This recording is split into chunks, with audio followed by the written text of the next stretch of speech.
Ерөнхий боловсролын сургуулийн сурагчдад нөгөө мэрэгжил сонголтын талаар бүлгийн сургалт болон ганцаардсан сургалтыг зохион байгуулна, байгаль ээлтэй хөтөлмөр эрхлэлт, ногоон ажлын байр дэмжих энэ чиглэлээр энэ хөтөлбөр төслүүд хэрэгждэг юм байлаа. Олон улсын энэтэй уялдуулж ерөөдөө энэ сургалтын залуучуудыг хамруулна.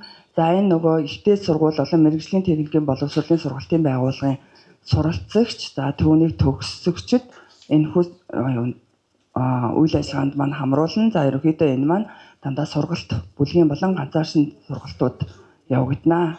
За тэгээд энэ чиглэлээр үйл ажиллагаа явуулж байгаа төрийн бус байгууллагын үйл ажиллагааг сурталчилна. За хоёрдугаар бүлэгт маань тохирсон энэ ямар үйлчлэгээ үзүүлэх юм бэ гэхээр одоо ажил олж чадахгүй байгаа сургууль завсарсан мэрэгжил боловсрол эзэмшээгүй энэ залуучуудад энэ job center төвөр болон манай хөдөлмөр халамж үйлчлэгээний газраар дамжуулан энэ сургалт үйлчлэгээнд хамруулнаа. За цэргийн алба хаагсан сурагч түрүү ярьсан те цэргийн алба хааж явах хугацаанд нь мэрэгжил олгох сургалтанд хамруулах нэ. За малчин гар урлал гэдэг энэ маань яах юм бэ гэхээр нөгөө түрүү ярьсан малжуулах арга хэмжээнд 15-аас 34 насны залуучуудыг түлхүү хамруулнаа. За мөн соёлын өв тээгч нартай хамтран одоо энэ хуваараа гар урлал хийж байгаа залуучуудыг бас сурганаа. Энэтэй холбоотой сургалтын зардлыг манай хөдөлмөр хэлтийг дэмжих зангаас санхүүжүүлэх нэ. Аймгийн хэмжээнд нийт 3 залуучуудыг хамруулнаа. Тэгэхээр та бүхэн магадгүй яг энэ чиглэлээр те соёлын өв тээж байгаа гар урлал одоо яадгийн магадгүй нөгөө Монгол гэр зэр нөгөө хийдэг те эсвэл ийм өв тээгч ийм залуучууд танаа баг дээр байгаа бол манайхтай холбож өгөөрэй. Энэний чиглэлээр сургаж өсөө яах нь дагалдуулах юмыг нь манай байгууллагаас одоо энэ сургалттай холбоотой зардал нь манайхаас гарах юм байна шүү.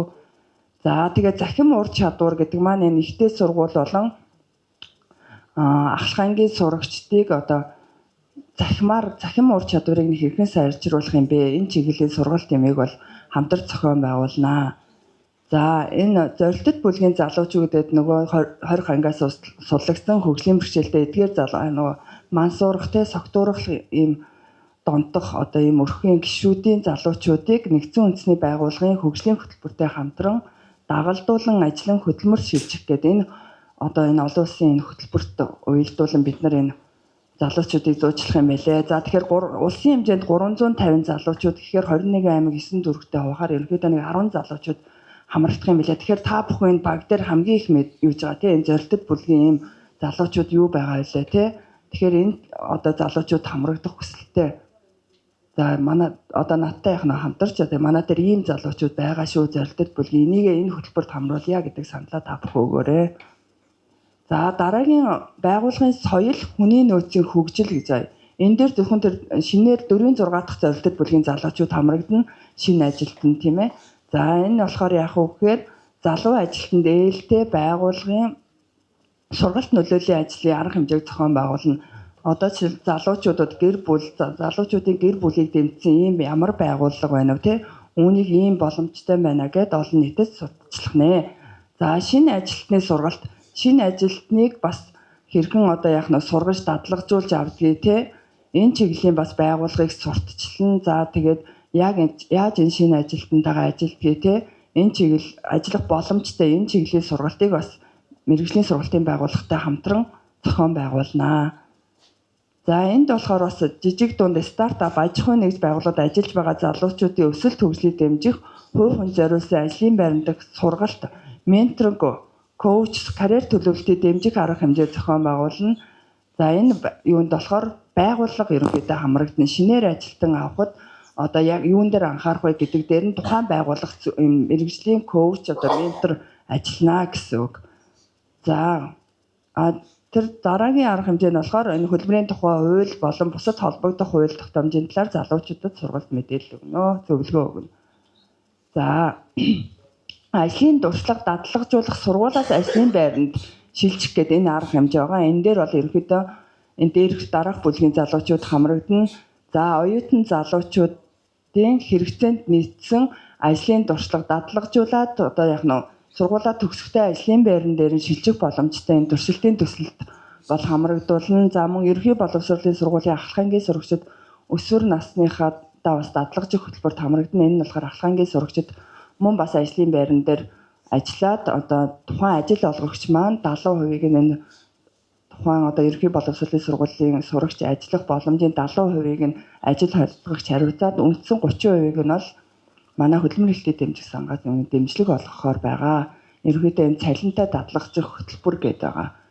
За тэгээд менторинг үйлчилгээ маань яаж хүрэх юм бэ гэхээр шинэ залуу ажилтнанд эзэмшсэн мэргэжлээр нь суралцж байгаа ажиллах хүсэлтэй ахлах курсын оюутан төгсөгчд менторинг үйлчилгээ үзүүлж дагалдуулан ажиллаж ажлын байранд бэлтгэх арга хэмжээг хэрэгжүүлнэ.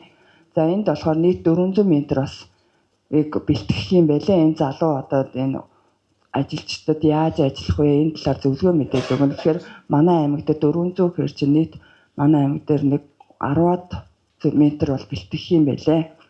За энэ карьер хөгжлийн төв гэдэг байгаа. Энэ маань болохоор одоо мэргэжлийн техникийн боловсролын сургуульд дээд боловсролын сургалтын байгууллагын хүсэл сонирхолд харгалзан 3-аас 5 сургуулийг сонгоод оюутан залуучдыг хөдөлмөр эрхлэлтэд дэмжих төв, карьер хөгжлийн төв, job center төв гэдэг ингээд байгуулахад дэмжлэг үзүүлэх юм байлээ. За үүний шаардлагатай санхүүжилтийн 50%-ийг бол тухайн байгууллага, за үлдсэн 50%-ийг бол сургалтын байгууллага хариуцна гэж байна. За эх орондоо ажиллахыг хамгийн сүүлийн арга хэмжээ маань 5 дахь зорилт маань болохоор эх орондоо ажиллахыг уриалгах нөлөөллийн ажил гэж байна. Энд болохоор бүх бүлгийн залуучууд хамрагч нь за хөдөлмөрийн зах зээлийн бүртгэл мэдээллийн нэгдсэн систем e-job палат борон маань ерөнхийдөө ашиглалтанд ороод одоо 3-4 жил болж байгаа. Тэгээ энэний хэрэглээг ерөнхийдөө нэмэгдүүлэх сурталчилгад анхаарна. За мөн залуучуудад чиглэсэн энэ нөлөөлийн юм контент нэвтрүүлгүүдийг бол хийгдэн. За мөн залуучуудын кафе job center төвийг шинээр нээхэд одоо энэ залуучууд ажил хөдөлмөр эрхлэх тэнд одоо ажил хэрхэн хайх тэр талаар мэдээллийг бол нэгдсэн юм юунаас кафе job center-ийн үйл ажиллагааг дэмжиж энэтэй холбоотой нөгөө түрүү ярьсантай 50% сургалтын байгууллага 50% хөдөлмөр эрхлэлтэд дэмжих сангаас санхүүжүүлэх боломжтой. За тэгээд өдөрлөг залуучууд зориулсан өдөрлөгийн армыг бол тусад нь зохион байгуулна. За энэ маань одоо 26 оны туршид хэрэгжих учраас 4 сар 10 сард бол энэ яг хөтөлбөр залуучуудад зориулсан юм арга хэмжээ өдөрлөгийг бол 2 удаа зохион байгуулна. Мөн бүсчилж болоос зохион байгуулахаар төлөвлөж байгаа. За энэ хөтөлбөрийн маань үр дүн нийт улсын хэмжээнд бол 14,000 залуучууд танхимын сургалтанд хамрагдаж мэргэжилтэй болсон байна.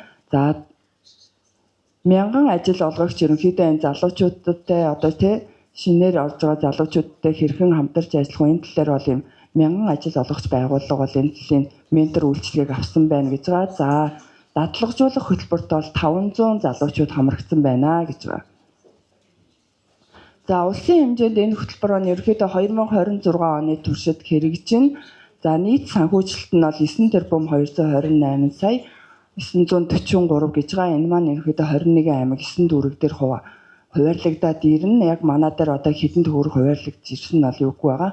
Энэ хөтөлбөрийг энэ ерөнхийдөө анх удаа хэрэгжиж байгаа энэ оноос тэгэхээр ерөнхий газраас нэгдсэн төлөвлөгөө энтэй холбоотой санхүүжилт юмыг бол хуваарлж өгнө гэж байгаа.